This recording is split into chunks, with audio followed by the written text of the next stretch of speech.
নমস্কার, আমি ডাক্তার ভারতী রানী বিশ্বাস, আলমডাঙ্গা চুয়াডাঙ্গা প্রত্যয় হোমিওর পক্ষ থেকে সবাইকে শুভেচ্ছা ও অভিনন্দন। আজ আমি মেয়েদের সাদা সিরাপ সম্পর্কে আলোচনা করব।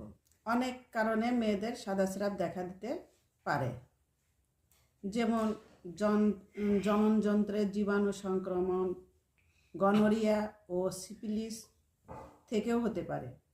শরীরের তাপমাত্রা বৃদ্ধি কিংবা কোষ্ঠকাঠিন্য থেকে এই রোগ হতে পারে। আজ আমি সাদা স্রাব প্রতিকারের কয়েকটি হোমিও ওষুধ নিয়ে আলোচনা করব। সাদা স্রাবের সবচেয়ে গুরুত্বপূর্ণ হোমিও ওষুধের মধ্যে ক্যালকেরা কার্প অন্যতম।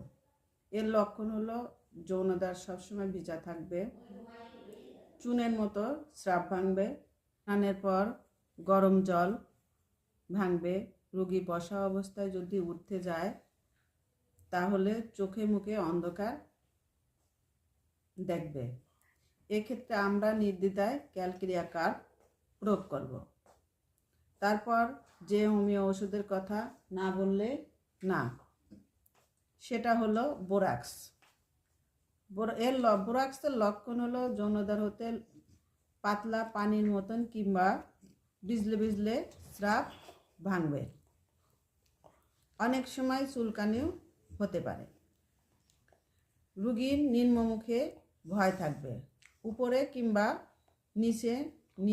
নিচের দিকে তাকালে ভয় আবার অনেক মেয়েদের স্রাব প্রসাবের মতন হয়, মনে হয় এই বুঝি প্রসাব হয়ে গেল।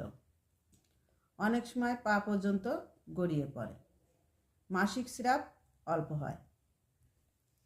ঔষধ খাওয়ার নিয়ম: ক্যালকেরা কার্প এবং বোরাক্স এই দুইটি ওষুধ অল্টারনেট করে খেতে হবে 20 মিনিট পর পর, 3-4 ফোঁটা দিনে 3 বার অথবা 4 বার অল্প জলের সাথে মিশিয়ে খেতে হবে। সবাই ভালো থাকেন, সুস্থ থাকেন। নতুন নতুন ভিডিও পেতে চ্যানেলটিকে সাবস্ক্রাইব করুন, আর ভিডিওটি যদি ভালো লাগে তাহলে লাইক এবং কমেন্ট করতে ভুলবেন না। ধন্যবাদ সবাইকে।